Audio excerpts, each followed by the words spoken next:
2023년도 기독력으로 부활절을 맞이하면서 예수님의 부활은 기독교의 생명입니다 하는 말씀의 제목으로 함께 은혜를 나누고자 합니다. 기독교가 출발한 것은 예수께서 십자가상에서 돌아가시고 장사 지낸 바 되셨다가 사흘 만에 부활하심으로 말미암아 시작이 되었다 하는 것입니다.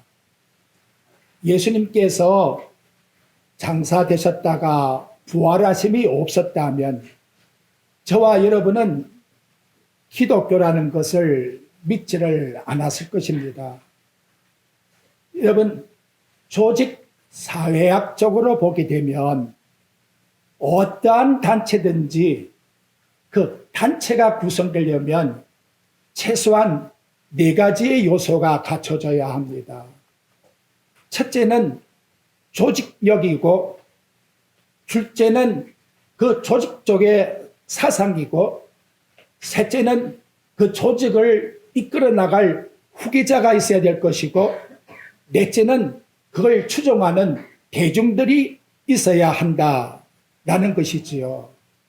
그러면 예수님께서 십자가를 지고 가실 때에 그 예수님의 공동체가 어떠했는가 하는 것을 살펴보게 되면 먼저 조직력에 있어서 예수님의 제자들의 그 마음에 가지고 있는 상태가 마태복음 20장 17절에서 잘 나타나고 있습니다.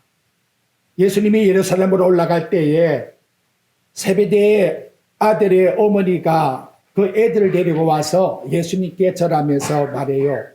당신의 나라가 임하면 제 아들 하나는 우편에 하나는 좌편에 앉게 해주세요. 그랬더니 그 제자들의 반응이 어땠느냐?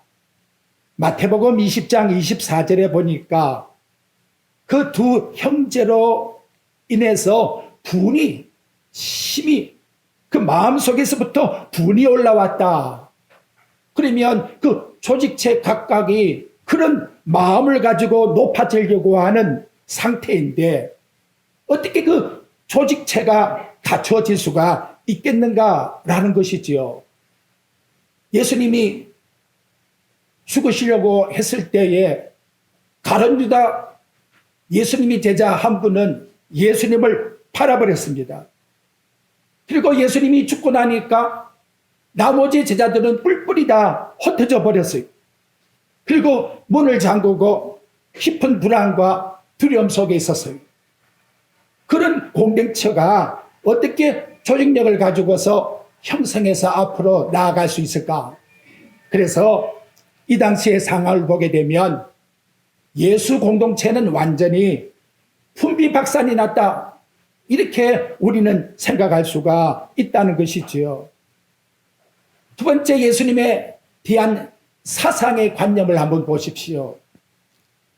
여인들이 와서 예수님이 부활했다고 그걸 제자들에게 일러주는데도 불구하고 마가복음 16장 11절의 내용에 보니까 듣고도 믿지 아니하였더라. 듣고도 믿지 아니한 상태. 그때 그 도마의 모습을 한번 보십시오. 요한복음 20장 25절에 보면 쉽게 말해서 예수님의 손자국 도마는 그걸 한번 만져보아야 믿을 수 있겠다고 하는 그런 마음, 의심의 마음을 그들은 가지고 있었다는 거지요. 이런 상태 속에서 사상은 있을 수가 없다는 거예요. 세 번째로 여러분, 예수님의 후계자를 한번 생각해 보십시오. 예수님이 죽고 나면 그 다음에 그 단체를 이끌어야 될 후계자가 있어야 할 거 아닙니까? 그런데 예수님이 12제자를 삼을 때에 무슨 똑똑한 제사장을 세운 것도 아니고 선지자를 제자로 삼은 것도 아니고 그 안에 무슨 왕의 신분을 가진 사람도 없어요. 마치 모세가 죽은 다음에 여호수아가 후계자로 섰는데 예수님이 유언적으로 남겨준 것 있다면 십자가상에서 요한에게 나 대신 내 어머니 부탁한다. 그거밖에 없다는 것이지요. 그러니까 후계자도 없었다는 거예요. 다음 대중성을 한번 보십시오. 예수님을 옹호했던 사람들, 며칠 전만 하더라도 예수님께서 종료주일에 올라갈 때에 큰 무리가 나귀 새끼를 타고 가는 예수님께 얼마나 호산나 찬송을 불렀습니까마는, 그런데 4일이 지나서 예수님께 대해서 환영했던 그 사람들이 오히려 전부 다 예수님을 향해서 저 예수는 죽여야 된다라고, 당도 바라바는 풀어주고 예수는 죽이라고 얼마나 아우성 쳤습니까? 그런 대중들이 예수님을 조직체에서 옹호하고 따라갈 수 있는 대중성이 된다는 것은 생각도 못하는 그런 상태 속에 있었다는 것이지요. 이러한 상태에서 어떻게 기독교가 발생했느냐? 그건 딱 한 가지예요. 바로 예수 그리스도께서 죽으셨다가 사흘 만에 부활하셨다고 하는 그 부활을 믿은 사람들이 성령의 능력을 통해서 부활 속에서 나타난 무리들이 초대교회가 형성되게 되었고, 또한 오늘 저와 여러분까지 예수 그리스도가 부활하셨다는 사실을 믿는 종교가 되었다 하는 것을 우리들에게 보여주고 있다는 것입니다. 얼마 전만 하더라도 무서워서 다 도망쳐 버렸는데, 문을 닫고 사람끼리 상종도 하기가 싫었는데, 그러한 제자들이 나아가서 어떻게 자신의 목숨을 내어놓고 나는 당당하게 예수님이 부활했다라고 그렇게 증거할 수 있는 증인이 되었을까? 이거 정말 여러분 놀랍지 않습니까? 이러한 의미에서 기독교를 믿는 우리 그리스도인의 능력이라는 것은 당시에 그 기독교가 세워져 나가는 모체의 초대교회 교인들의 모습을 보게 되면 율법 속에서 이들이 나온 것도 아니고 예루살렘 성전에서 제사를 드림으로 이어져 나온 전통도 아니고 유대인들이 지켜온 그 풍습 속에서 나온 것도 아니라는 것이지요. 오직 하나님이신 예수께서 십자가를 지시고 죄인으로 처형당하셨다가 3일 만에 부활했다고 하는 그 부활의 신앙을 통해서 초대교회는 놀라운 능력이 나타나게 되었다는 것을 저와 여러분들에게 일러주고 있다는 겁니다. 그리고 모든 제자들이 동일하게 나아가서 나타내는 것이 뭐냐? 사도행전 2장 14절 말씀에 보니까 이 예수를 하나님이 살리셨도다. 우리는 이 일의 증인이로다. 그리고 나아가서 외친 것이 사도행전 4장 12절에 보게 되면 이 모든 천하 사람들 중에 구원을 받을 수 있다고 하는 다른 이름을 우리에게 주지 않았다. 오직 십자가에 죽으셨다가 부활하신 그분만을 믿어야 구원을 받는다 하는 것을 20여 번의 설교 속에서 동일하게 이 말씀으로 나타내주고 있다는 것이지요. 이 놀라운 부활의 신앙이 어떻게 이루어질 것인가? 그것을 이사야 선지자가 이사야서 11장 10절에서 말합니다. 물이 바다를 넘은같이 여호와를 아는 지식이 세상에 충만할 것이라.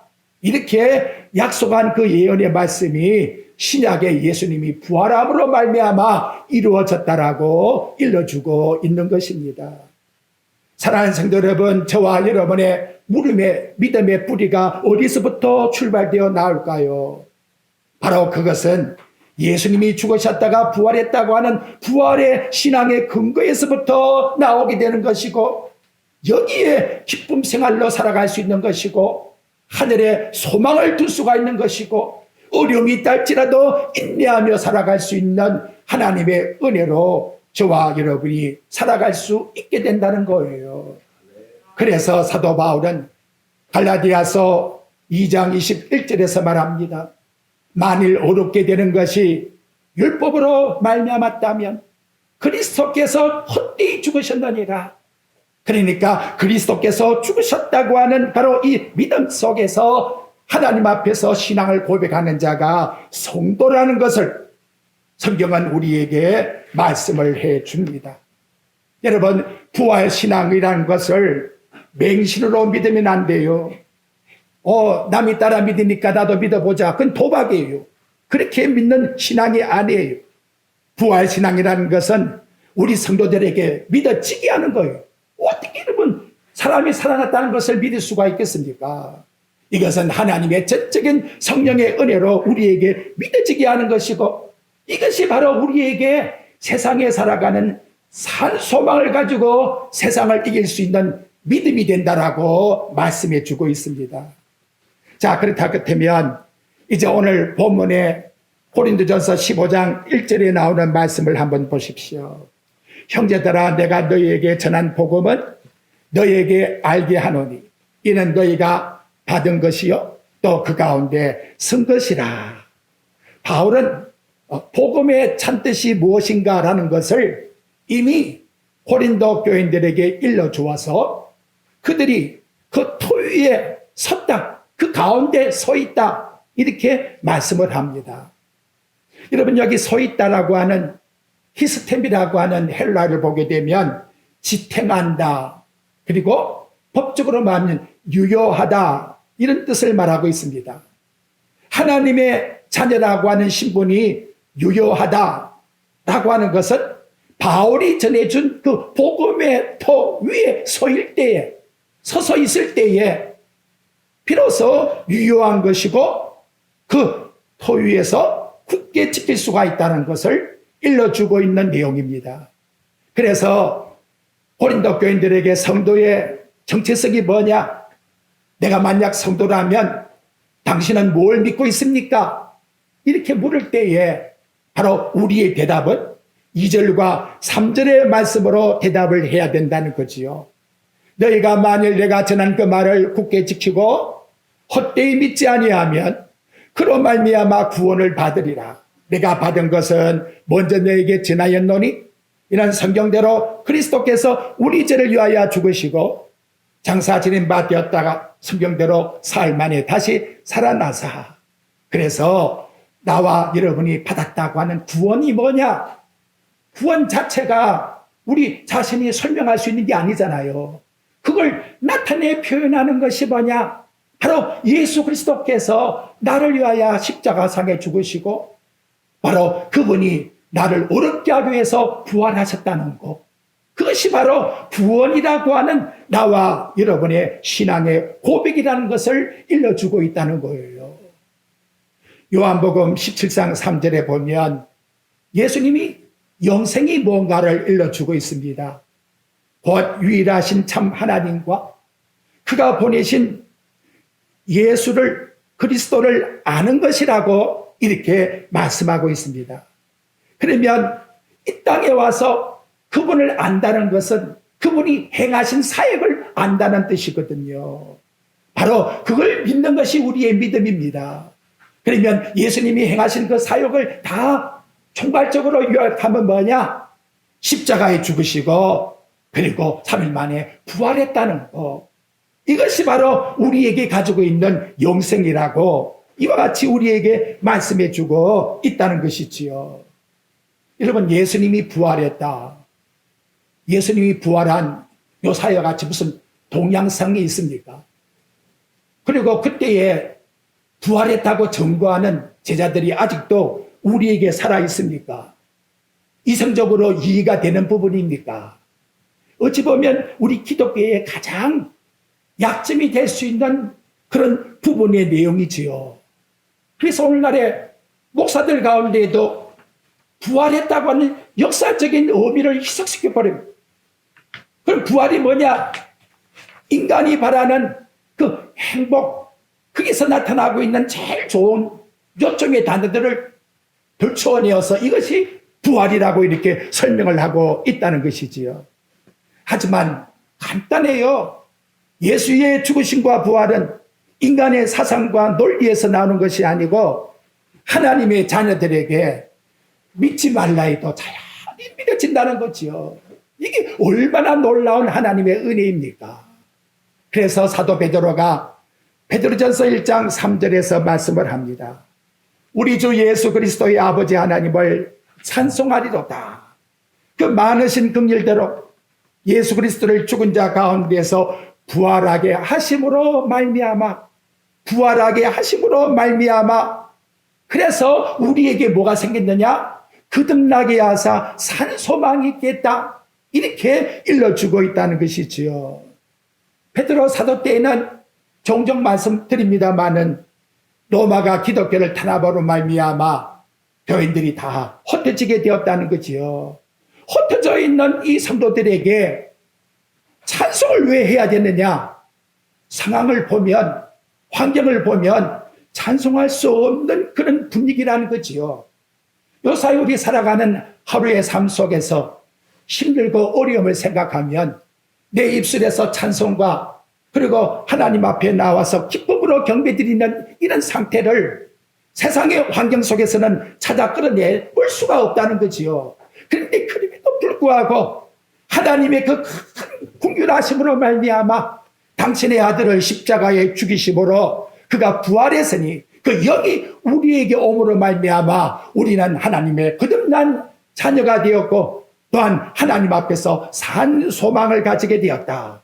자오 엘필스라고 하는 이 단어는 그 의미가 시간과 공간에서 해방된 영원한 생명을 말해주고 있다는 거죠.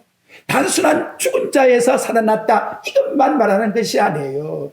그 살아남이 영원히 영생을 누리는 이 상태가 바로 부활이라고 우리에게 말씀해 주고 있는 것입니다. 여러분, 육체를 가진 우리는 세상에 아무리 내가 힘을 쓰고 애를 쓰고 모든 걸 다 한다 할지라도 결국은 시간과 공간의 제한에서 절대로 벗어날 수가 없는 것입니다. 그렇지 않습니까? 그것이 무엇입니까? 결국은 죽음으로 나타나고 있다는 것이지요. 내가 시간과 공간을 초월할 수 있다면 그것이 진정한 부활이요. 바로 그것이 우리에게 진정한 복이 아니겠습니까? 바로 그러한 복을 우리에게 주시기 위해서 하나님께서 당신의 아들을 살리셨다라고 이와 같이 말씀해 주고 있는 것입니다. 저나 여러분이나 병이 생기면 왜 두려워합니까? 결국은 죽으니까요. 죽게 되면 만사가 다 허사가 아닙니까? 그러니까 우리 인간은 두려워하고 있는 거지요. 근데 그 두려움이 왜 생겼느냐?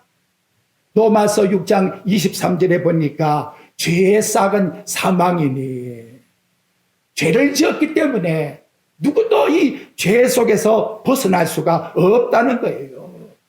이 문제만 해결된다고 하면 진정한 가치요 복이지 아니겠습니까? 그 진정한 복을 하나님께서는 이 땅에 당신의 아들을 보내시사 그 아들을, 의로우신 아들, 죄가 없는 아들이 이 땅에 와서 사망으로 죽으셨는데 의롭기 때문에 마귀가 붙잡을 수가 없는 거지요. 사망이 붙잡을 수가 없는 거지요. 그래서 살아나셨다는 거예요. 근데 그 살아나시는 그 주님을 하나님은 믿는 자에게 너희도 죽어도 살겠고 이렇게 하나님께서 복을 허락해 주셨다는 거예요. 히브리서 2장 14절과 15절에 보면 자녀들은 혈과 육에 속했음에 그도 또한 혈과 육에 왜 속했느냐? 죽음을 통해서 죽음의 세력을 잡은 자 마귀를 멸하시고 또 죽기를 무수하여 한평생 미어 종로를 하는 모든 자들을 도와주기 위해서, 해방시키기 위해서 그분이 죽었다라고 이와 같이 우리에게 말씀으로 일러주고 있는 것입니다. 그런데 이 부활의 소망은 그 준 대상이 누구냐? 베드로 사도가 사도행전 2장 39절에 보게 되면 부활의 소망으로 성령을 선물로 주셨는데 그 약속은 너희와 너희 자녀와 모든 먼데 사람, 얼마든지 하나님께서 부르신 모든 자들에게 바로 이 부활의 소망을 주셨다는 거예요. 성령을 주셨다는 거예요. 거기에 저와 여러분이 하나님의 은혜 가운데서 들어오게 되었으니 이보다 더 큰 복이 어디 있나 이거지요. 자, 그러면 바울이 부활에 대한 증거를 어떻게 제시하고 있는가? 그걸 잠시 살펴봅니다. 여러분, 여기 부활에 대해서 본 사람을 쭉 설명을 합니다. 5절 말씀부터 나와요. 보십시오. 다 읽을 수 없고 게바에게, 즉 베드로에게 처음 보였다 그러죠. 후에 12 제자에게 보였다. 그 다음 6절에 보니까 오병이어 형제에게 일시에 보였다. 예수님께서 성천하실 때에 일시로 본 사람 같아요. 그리고 그 중에 다수가 아직도 살아있다. 그 다음에는 야고보를 등장시키고 그 후에 모든 사도에게 이렇게 하면서 마지막에 가서 8절에 보게 되면 뭐라고 했느냐. 맨 나중에 만삭되지 못하여 난 자 같은 내게도 보이셨다. 그러면서 나라고 하는 존재를 뭐라고 설명을 합니까? 보십시오. 9절에 왜 이걸 설명하고 있는가를 생각하면 참 하나님의 섭리가 오묘하구나. 그걸 깨닫게 해줘요. 나라고 하는 존재는 사도 중에 가장 작은 자라. 나는 하나님의 교회를 박해하였으므로 사도라 칭함받기를 감당하지 못하겠노라 라고 이렇게 말씀하고 있다는 거예요. 자, 그럼 이게 무슨 말이냐? 자, 여러분 여기 특징을 살펴보게 되면 앞에 베드로, 게바로부터 시작해서 야고보까지의 모든 분들의 공통점은 예수님이 살아계실 때에 그리고 예수님의 교훈을 받았던 사람이라 이렇게 공통점을 생각할 수가 있어요. 근데 사도 바울은 어떤 존재다? 그때 사도 바울의 존재는 그런 존재가 아니었다는 거지요. 나는 하나님 교회를 박해했던 사람이다. 너희들이 다 잘 알고 있지 않느냐? 나도 너희와 같이 예수 믿는 사람 박해했던 사람이 아니냐? 근데 다메섹 도상으로 내려가다가 부활의 주님을 만난 다음에 내가 이렇게 바뀌어져서 확실히 나는 예수를 본 사람이고 믿은 사람이다. 그래서 나는 산 증인이다. 이렇게 일러주고 있다는 거지요. 그러니까 여러분, 같이 함께 박했던 사람들이 그 중에 한 사람 바울이 나가서 아니라고 나는 분명히 예수님의 부활을 보았다고 하니까 어찌 될까요? 그들의 마음이 못쓰게질 거 아니에요. 부끄러질 거 아니에요. 저 사람이 저러면 안 되는데 그 참 이상하네. 그래서 이제 또 등장시킨 게 뭐냐? 사도 바울은 자기 자신을 여기 본문에 표현하기를 8절에 보게 되면 만삭되지 못하여 난 자라라고 말해요. 이 에크트로마라고 하는 단어는 조산한 자, 팔숙둥이 이런 뜻이에요. 어찌 보면 죄송합니다만 팔풀이 같은 너희들이 그렇게 나를 본다고 할지라도 나는 예수님의 부활만큼은 확실히 나타낼 수가 있다. 바로 이러한 의미로 표현을 나타낸지도 몰라요. 참 놀라운 것은 예수님의 부활을 본 다음 눈이 가려졌잖아요. 그래서 사도행전 9장 20절에 나가보게 되면 3일 만에 눈을 떠서 한 일이 뭐냐? 적시 나가 예수가 하나님의 아들이다. 핍박을 하니까 또 도망쳤어. 예수는 하나님의 아들이다. 또 도망쳤어. 예수는 하나님의 아들이다. 그것이 온 세상에 퍼져서 오늘 우리들에게 기독교가 된 거예요. 그런데 중요한 것은 예수님이 하나님의 아들이요 그분이 부활했다. 이것을 깨닫고 살아가는 삶이 뭐냐? 이것이 진짜 은혜라는 거예요. 그래서 10절에 그 말씀을 하는 거예요. 그러나 내가 나 된 것은 하나님의 은혜로 된 것이니 내가 어떻게 부활을 청구할 수 있다 이 말이지요. 여러분 그렇지 않습니까? 저나 여러분이 예수님이 살았다 부활을 청구할 수 있습니까? 그게 인간의 이성이나 지식을 가지고 말할 수 있을까요? 하나님의 은혜가 아니면 절대로 이렇게 증거할 수가 없는 거지요. 이 놀라운 하나님의 은혜가 헛되지 않아서 나는 아무리 나가서 수고하고 많은 고생을 했다 할지라도 이것은 내가 한 것이 아니고 하나님의 은혜 속에서 한 것이라고 이와 같이 우리에게 말씀해 주고 있는 것입니다. 그러면 부활을 반대하는 사람은 뭐라고 하느냐? 첫째로 그 제자들이 환상을 본 거야. 그래, 환상을 본 거야. 근데 여러분, 환상을 본 사람이 목숨을 내어놓고 순교를 하겠습니까? 부활을 증거하다가 얼마나 많은 사람들이 죽었습니까? 그 순교자들이 다 환상을 보고 죽은 겁니까? 말이 맞지 않는다는 거죠. 또 어떤 사람은 제자들이 숨겨놨다가 예수님이 기절했으니까 다시 살아난 것이야. 이렇게 또 거짓 표현을 나타내고 있는 거지요. 여러분, 거짓말도 사기를 치는 것도 수십 년이지. 아니 2000년 역사 속에서 어떻게 그것이 먹혀 들어가겠나 이 말이지요. 그러니까 오늘 저와 여러분들에게 그 제자들의 삶이 완전히 바뀌어진 것은 진짜 하나님이 살아계신다, 부활하셨다, 이것이 그 인생을 완전히 바꾸어 놓았다는 거예요. 그렇게 겁먹던 겁쟁이들이 나아가서 자기의 목숨을 내어놓고 그분이 바로 우리의 길이요 진리요 생명이시라고 180도로 완전히 바뀐 삶을 살았다라고 말씀하고 있는 겁니다. 저는 여러분들에게 부활절 설교는 짧게 할수록 좋대요. 왜? 확실하기 때문에. 딱 한 가지 드리고 싶은 것은 그분이 살아계신다. 그분이 먼데 있는 분이 아니라 그분이 내 마음에 계셔서 나와 지금도 동행하고 계신다.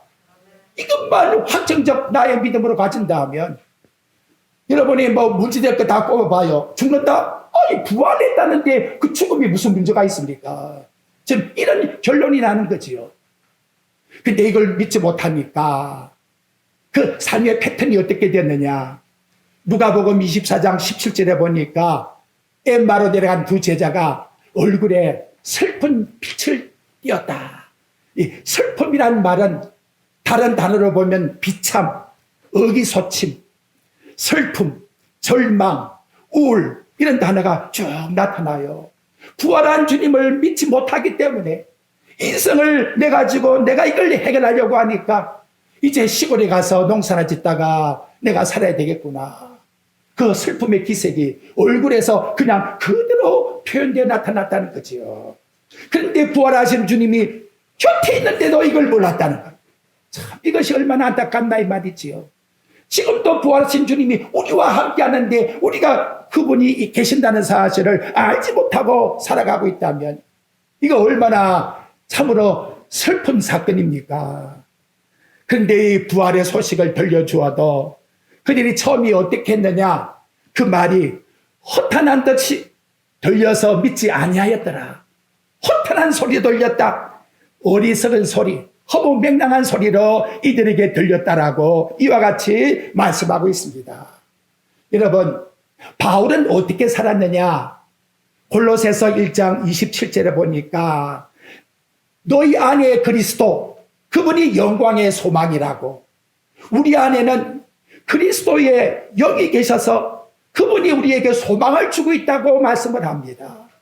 그 영광의 소망 속에 바울만 아니라 성도들만 아니라 여기 계시는 저와 여러분도 그렇게 하나님의 능력 속에서 살아가고 있다는 것이지요. 뿐만 아니라 골로새 1장 29절의 말씀에 보게 되면 내 속에서 능력으로 역사하시는 이의 역사를 따라. 여러분, 저와 여러분이 살아가는 삶이 부활하신 주님이 내게 주시는 능력 속에서 나타나는 사건이라고 믿으시면 어떠한 사건도 부정할 것이 없어요.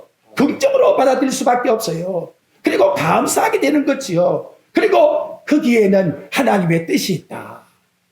마치 요셉같이 창세기 45장에 나오는 말씀처럼 당신네들이 나를 판 것이 아니라 당신들의 생명을 구원하기 위해서, 그래서 하나님 나를 먼저 보내신 거라고 이와 같이 저와 여러분들은 고백을 드릴 수가 있다는 것입니다.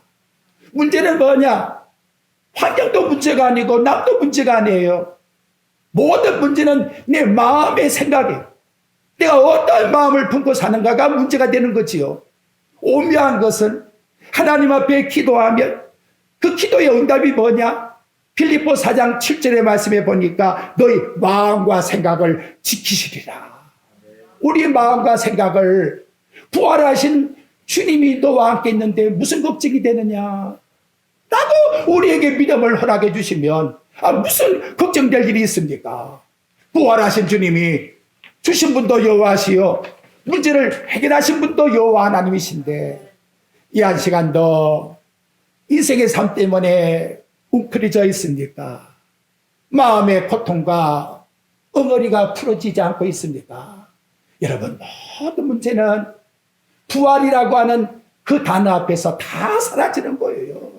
내 인생의 죽음의 문제도 사라지는데 해결하지 못할 문제가 어디 있겠습니까? 그래서 바울이 나타내주는 말씀이 뭡니까? 여러분, 뒤로 넘겨서 55절 말씀, 우리 새벽에도 읽었습니다만 한번 읽어봅시다. 시작. 사망아 네가 쏘는 것이 어디 있느냐. 자, 사망을 향해서, 죽음을 향해서 대적할 자가 세상에 어디 있겠어요? 근데 부활이라고 하는 능력을 가진 자는 얼마든지 대항할 수 있다는 거죠. 아무것도 아니라는 거예요. 이것이 바로 부활에 대한 승리의 찬미를 바울이 드리고 있습니다. 지금도 여러분, 예수의 부활이 어딨냐고 얼마나 미워가는 사람들이 많습니까? 먼 데 사람도 아니고 가까이 있는 사람들이. 그렇다면 여러분, 앞에 33절 보십시오. 바울이 뭐라고 지적해 줍니까? 한 번 더 읽어봅시다. 33절 시작. 속지 말라. 악한 동무들은 너희 선한 행실을 더럽히나니. 여러분, 속지 마십시오. 절대로 속지 마십시오. 그들은 악한 동무라고 말씀하고 있습니다. 부활이 없다고 하는 자들은 악한 동무라고 말씀하고 있습니다. 저와 여러분은 생명의 부활을 믿고 있는 신앙이에요. 죽는다 할지라도 영원한 천국에 들어가는 입성하는 이런 부활의 신앙을 우리가 가지고서 신앙생활하고 있다는 것을 기억하셔야 합니다. 결론적으로 골고다 십자가에서 저와 여러분의 죄악을 용서해 주신 예수를 믿는 분이라면 그분이 사흘 만에 죽으셨다가 부활하셨다고 하는 부활의 신앙을 믿는 자가 될 것이고, 또한 부활의 신앙을 믿는 자라면 앞으로 그분이 다시금 이 땅에 오실 재림의 주가 되신다는 것을 믿게 된다는 것, 그리고 우리의 소망의 안식처가 천국에 하나님께서 예비하고 있다는 사실을 저와 여러분이 믿게 되는 것입니다. 육체에 들어오는 세상의 불안과 두려움에 빠지지 마시고 부활하신 주님과 함께 세상을 승리하는 믿음을 가지고 어둠 속에서 세상의 빛과 소금의 사명을 감당하는 저와 여러분의 삶이 되시기를 주님의 이름으로 축원드립니다.